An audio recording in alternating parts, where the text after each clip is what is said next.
Om Gram Ganapataye Namaha. One's life is dependent on his style of happiness. The happiness brings a man into active in his works, in his deeds. Whatever the thing it may be, one should have happiness in his lifetime. In this way, happiness plays an important role, also a major part of one's life. Unless we get happiness, we can't live peacefully in this earth. Happiness cannot be brought, it should be developed from the beginning of our life. Happiness takes in the form of mental peacefulness. When we compare pleasure, it is depending on emotional. Pleasure is entirely depending on emotional happiness is called pleasure, but general pleasure is called happiness. Whatever the may be, happiness leads our life into blissful stage. There should be happiness not only physical, even also mental. Both are depending on our day-to-day life activities. If we want to be happy, we should make others to be happy. Happiness should not be selfish. Unless our surrounding people feel happy in their life, we alone cannot lead our life happily. Happiness gives us a sort of encouragement to develop our ambitions. When we are feeling mentally, physically happy, then we can achieve our goals so easily. In this regard, happiness plays a major role in our day-to-day life. Unless we get happy, we cannot lead it peacefully. Even our psychological feelings also hidden behind our happiness.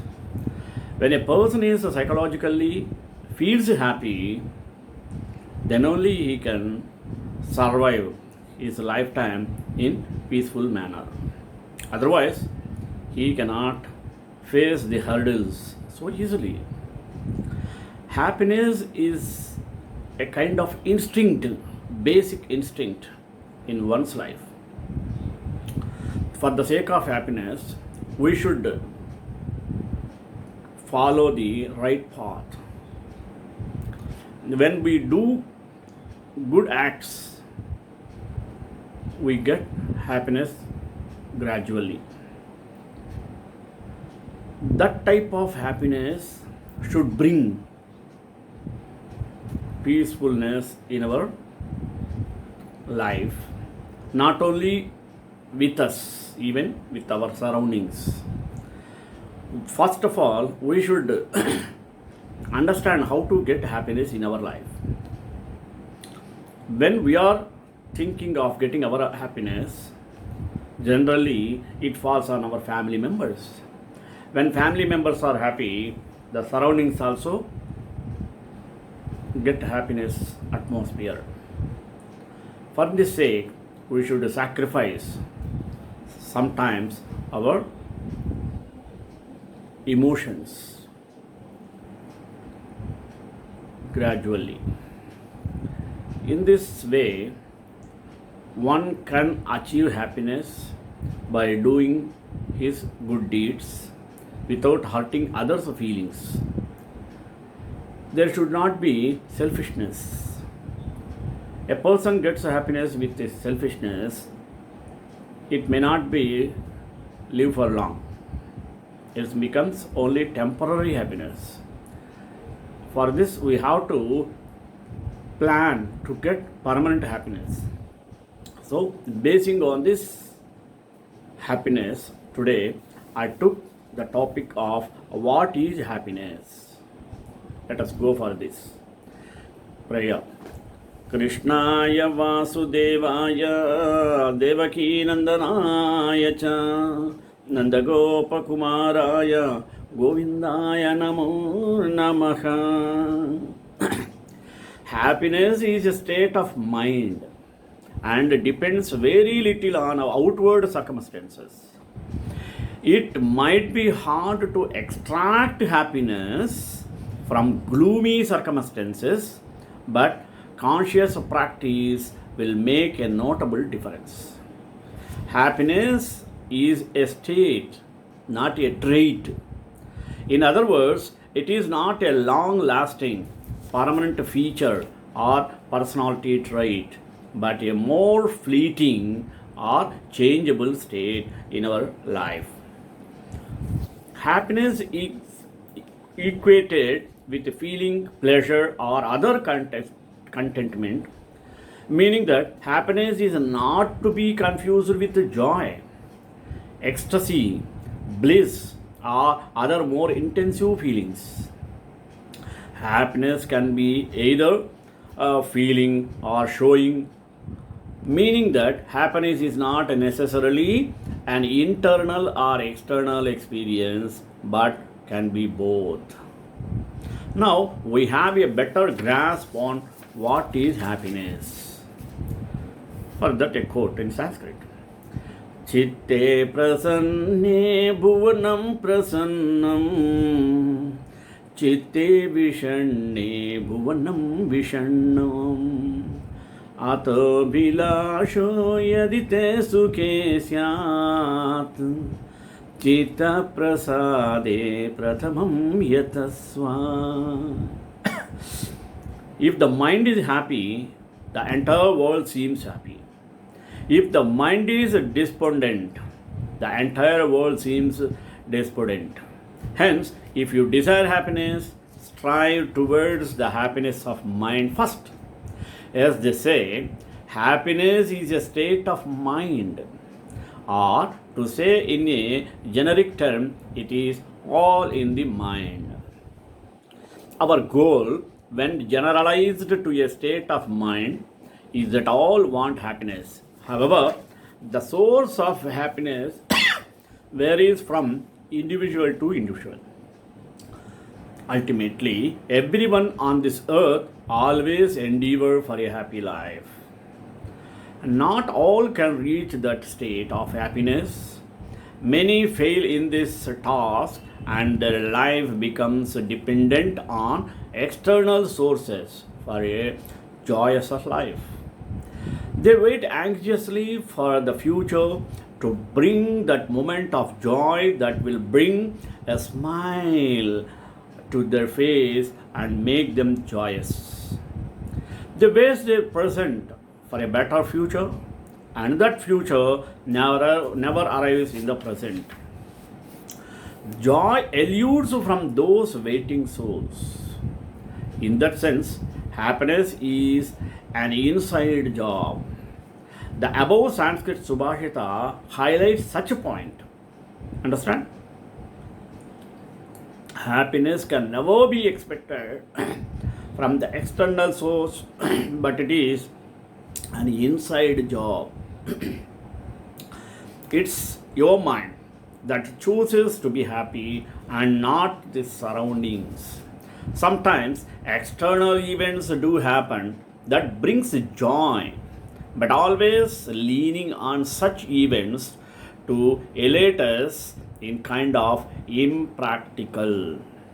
Happiness is a state of mind, and a positive mind which always finds something to cheer up for is always happy.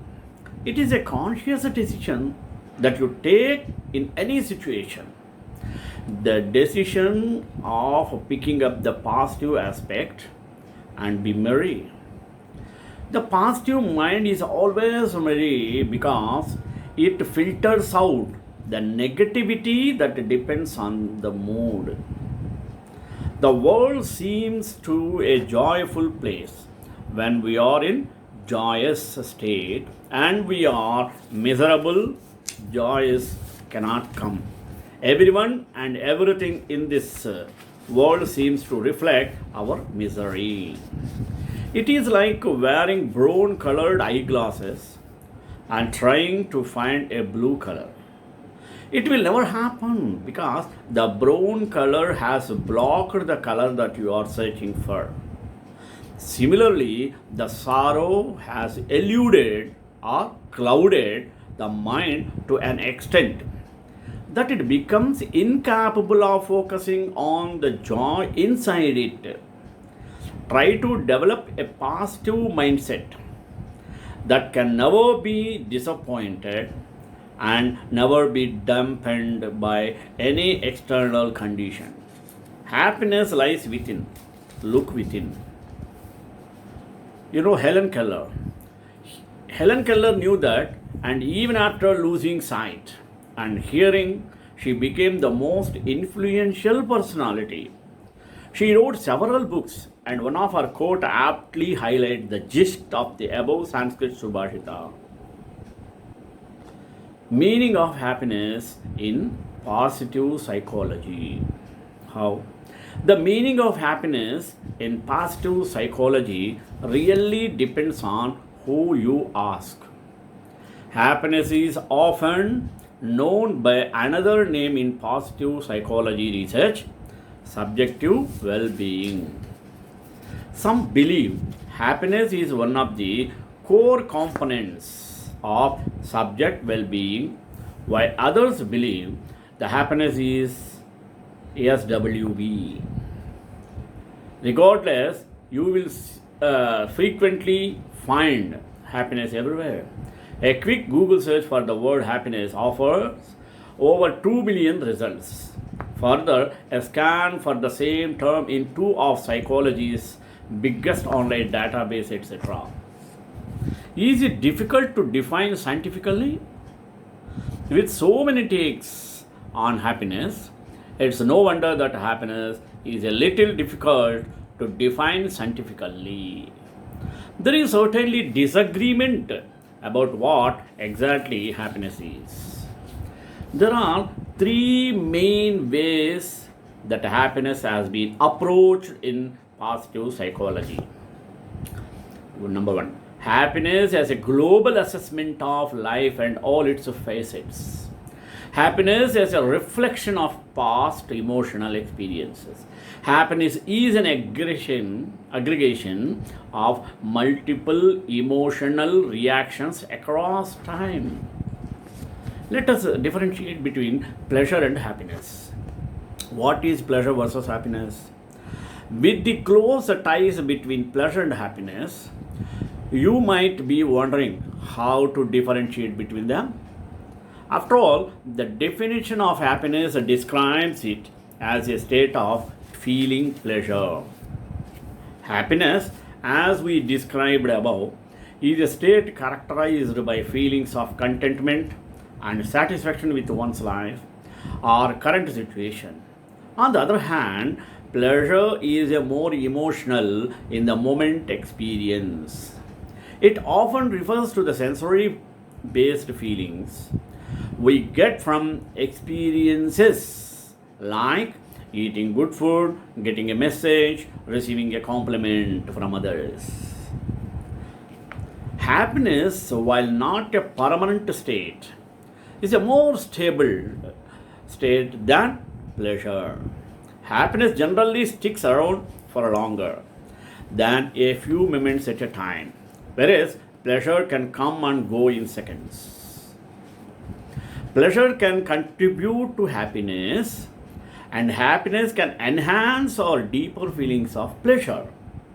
But the two can also be completely mutually exclusive. For example, you can feel a sense of happiness based on meaning and engagement that has nothing to do with pleasure, or you could feel pleasure but also struggle with guilt because of it, keeping you from feeling happy at the same time. Humans may resemble many other creatures in the striving for happiness, but the quest for meaning is a key part of what makes us human and uniquely so. Lord Sri Krishna said about happiness in Bhagavad-Gita, what is the purpose of life? What do we want to achieve? What is that we crave for? What is that called happiness? It is happiness. We may be keen on performing certain actions and indulging in certain activities because those we think will make us happy. But are we aware of the true meaning of happiness? Sri Krishna enlightens us about this elusive concept through his conversation with Arjuna in Bhagavad-Gita. What is happiness? We often associate happiness with a number of external factors or features. We often spend all our efforts in the gratification of our senses. However, the happiness that is derived in this manner is only temporary happiness and becomes intertwined with the cycles of sorrow. True happiness can only emanate from a peaceful mind that is not dependent on any external agents and remains unperturbed in every situation. So sorrows, happiness are like cycling. That's why there is a saying, Chakravat parivartante sukhani cha dukhani cha. Happiness and sorrows are like a cycling wheel. It comes and goes, ups and downs. Lord Krishna said in Gita, Apuryamanam achala pratishtam samudramapah pravishanti yadvat Tadvat kamayam pravisanti sarve shashanti mapnoti nakama kami. As the waters of different rivers enters a great ocean, which though full on all sides, remain undisturbed, likewise, a person who is not disturbed by the incessant flow of desires can alone achieve peace. And not the man who runs after these desires and strives to satisfy such desires. There are three types of happiness. We can see in chapter 18, Shloka 36, Sri Krishna says to Arjuna, what? Shukam tvidanim trividham shrunu me bharatarshapha Abhyasat ramate yatra dukkhamtam cha nigacchati. And now hear from me, O Arjuna, of the three kinds of happiness in which the embodied soul rejoices and can even reach the end of all suffering. There are sattvic happiness, that is called pure happiness. It is the happiness that arises from the elevation of the soul. However, attaining this is not an easy task. One pursuing sattvic or pure happiness has to practice a lot of discipline. That is why it feels like a poison in the beginning, but nectar in the end. Yattadagre vishamiva pariname mrutopamam Tatsukam satvikam proktam atma buddhi prasadajam. That which seems like poison at first, but tastes like a nectar, amrita, in the end, is said to be happiness in the made of goodness. It is generated by the pure intellect that is situated in self-knowledge. Rajasika, result-oriented happiness. This is a materialistic pleasure that is derived when the senses come in contact with external objects that create a feeling of gratification. However, this kind of happiness is called temporary happiness. विषयेन्द्रिय संयोगात् यत्तदग्रे मृतोपमं परिणामे विषमिव तत्सुखं राजसं स्मृतम्. Happiness is said to be in the mode of passion when it is derived from the contact of the senses with their objects. Such happiness is like a nectar at first, but poison at the end. Now, third type is called Namasik, means slothful happiness. This is the lowest form of happiness and is derived from sleeping or being lazy.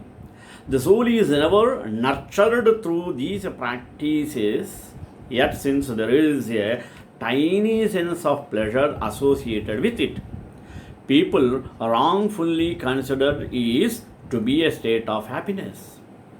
Yadagre chanubandhe cha sukam mohanamaatmanaha nidralasya pramodottam tattamasamudahridam.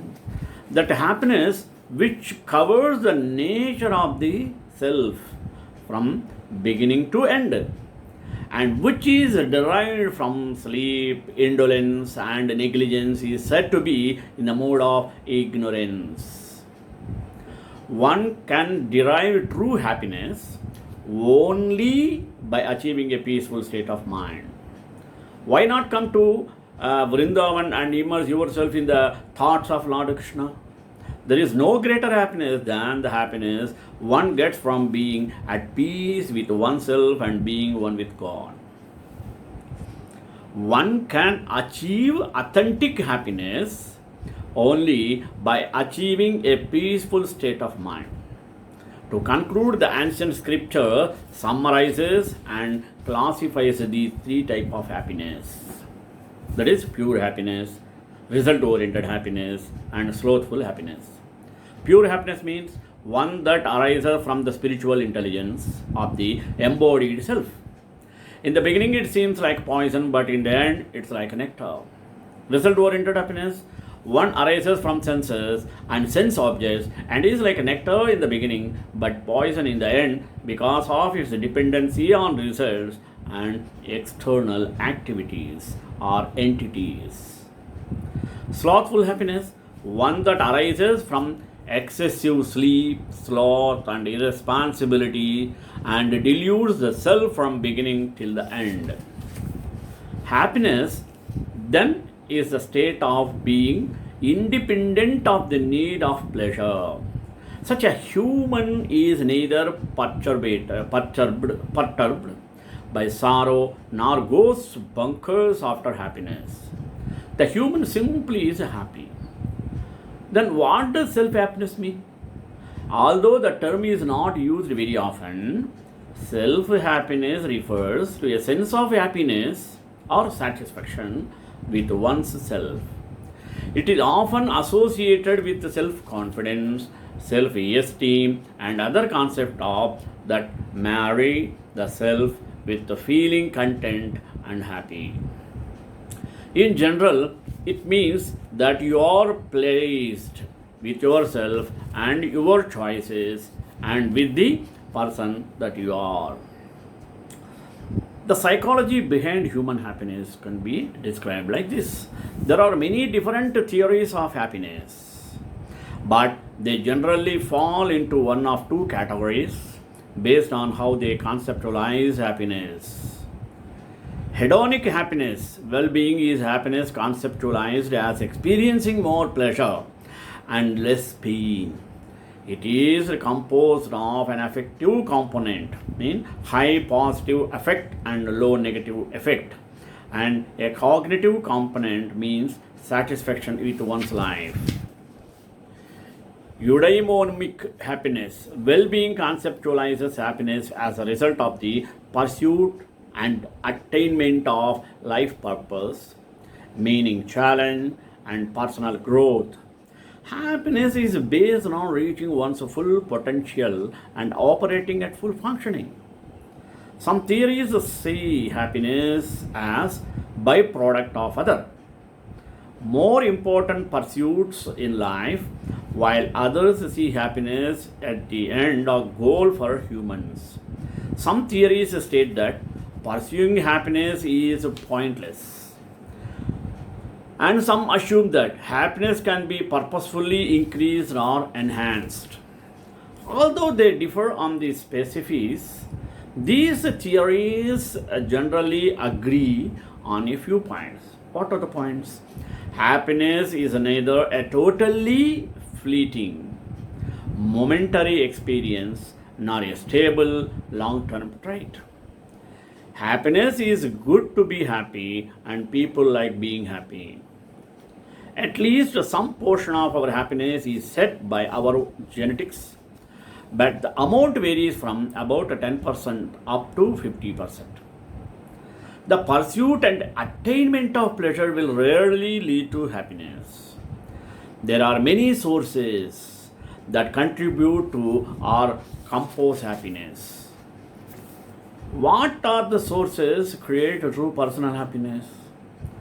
Taking together all the various theories and findings on happiness, we know that there are at least a few factors that are very important for overall happiness.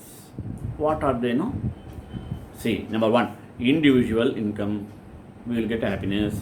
Labor market status, physical health, family, social relationships, moral values, experience of positive emotions. These are the sources.